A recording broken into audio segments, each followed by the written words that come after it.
Hello and welcome. We're the Georgia Gardeners gardening in Metro Atlanta. Today's video will be a little different. We're doing a DIY project, repairing two collapsible hoses. Now, if you're a budget gardener like us, you probably know about these. Pocket hoses, expandable hoses, collapsible hoses, flex hoses. They have a lot of different names. But basically they're the same concept. They expand when the water's on, shrink down when it's off, which makes them lightweight and easy to store and move around. Now, we'd love to have all retractable hoses like a hose link or a Vigo or a hose reel. But for now, this is what we have, and they get the job done. Now, the catch with the expandable hoses is they're prone to leaks and punctures. The inner tubing that expands and contracts is protected by a woven outer shell, but that outer shell only holds up so long. So let's jump right into it. There are a range of collapsible hoses out there of varying lengths. These can range from expensive hoses to reasonably priced hoses. But regardless of the price, what we found is that we've had an issue with all of them. Whether they puncture from a thorn on a plant or they just wear down over time, at the end attachment, they spring a leak. Now, we're pretty rough on the hoses. We use them quite regularly, dragging them around the yard and through flower beds. Maybe if they were used more infrequently or more gently, they would last longer. But they typically don't last too long for us, maybe a season or two. Then we end up buying new ones, which can be very expensive.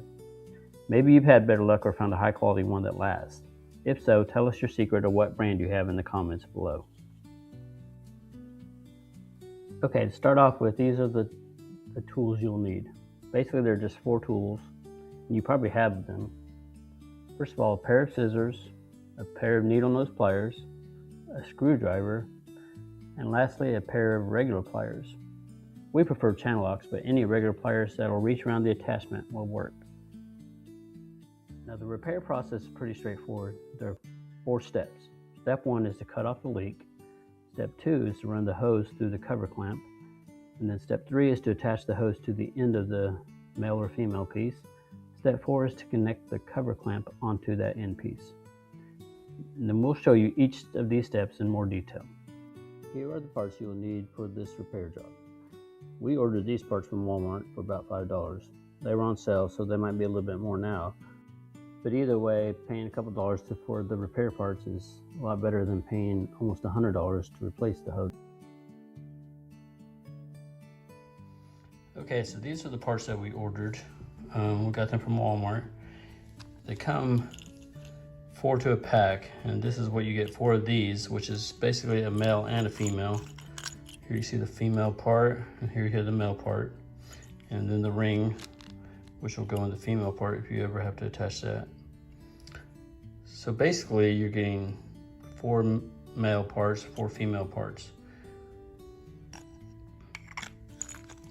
So the way these pieces work is you're going to attach the hose, depending upon what side you need. If you're fixing the side that is close to the spigot where the water comes out, you're going to use the female so that you can attach the female to the spigot.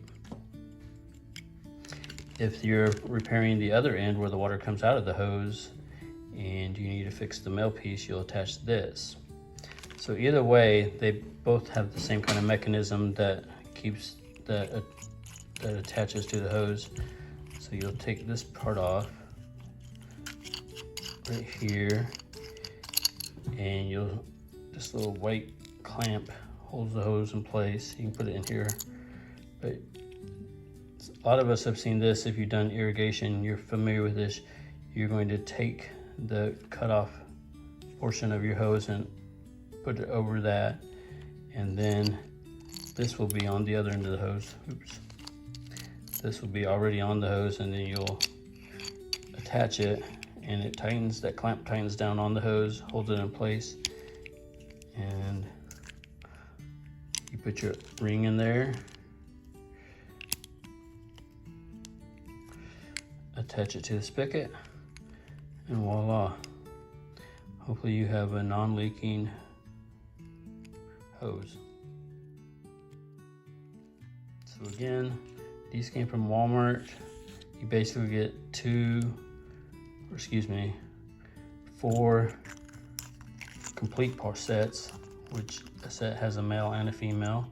So basically you have 8. So if you're ending up having to only cut off one end of your hose, you could potentially fix 8 hoses with this pack.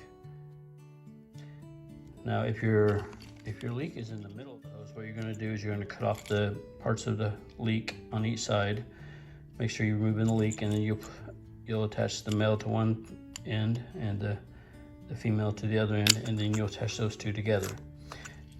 Now if your leak is in the middle of the hose, you would want to do this because that preserves some of the length of your hose. Fortunately, the 2 hoses that we're repairing today, the leaks are near the end, so we were able to just cut off the end and use one or the other, and so we might have lost half a foot of length or a foot of length. But being a 100-foot hose and a 50-foot hose, we still had plenty to reach the things we needed to reach.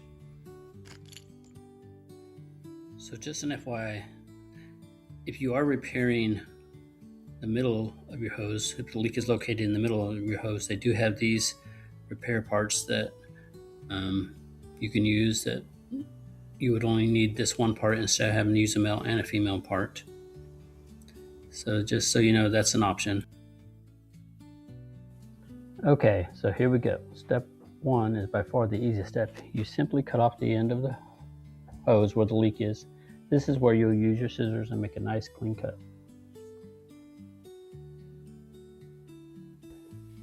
Alright, going from the easiest step for us to the hardest step, what you're going to do is you're going to feed the cut off end of the hose through the cover clamp. The challenge is feeding the hose through the small clamp. At first, I didn't think it could be done, but my wife, who has more patience and finesse, was able to use the needle nose pliers and a screwdriver to feed the hose through the clamp and cover. So step 3 is to connect the cutoff end of the hose to the male or female part of the hose. I mentioned earlier that this step is similar to what is done when you're doing your drip irrigation. The difference is the tubes in drip irrigation are stiff and you can push them on. In this case, the hose is more pliable, so instead of pushing it on, we use the needle nose pliers to pull it on.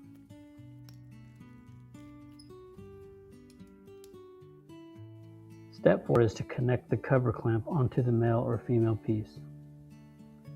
This step can be a little difficult if the outer cover has become frayed and gets in the way. We use scissors to cut off the frayed edges, allowing the clamp thread to connect with the end piece. Tightening the 2 pieces together is a little hard, and this is where the pliers come in. It's okay that it is tight. That shows that the clamp is grabbing and that you have a good seal. The final test after you've completed the 4 steps is to test them out to make sure they work. Alright, so we have the new piece on there. Now the final test after you do the 4 steps is to make sure it works and there's no leaks. So we're going to put on the attachment.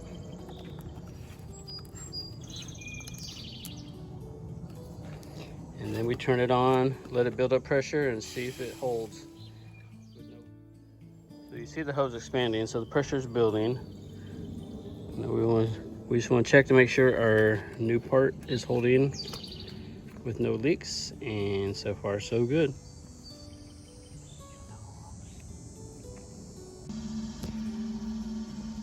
So testing out the other one, this was on the female end that connects to the spigot.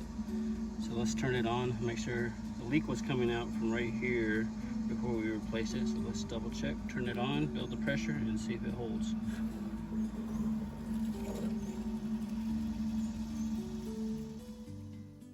That was a success, thank goodness.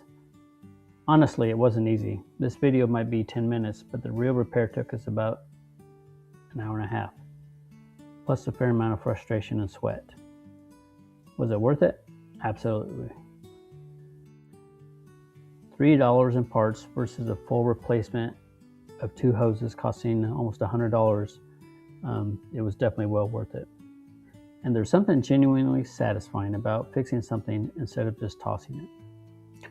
Do we still want retractable hoses someday? Yes, absolutely. No argument there. But for now, these 2 are back in business.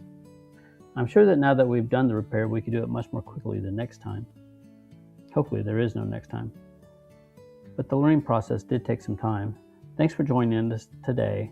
Let us know if you still have any questions, if this helped you with the repair, or you've got a hose brand that actually holds up. Let us know in the comments. See you in the next one, and thanks.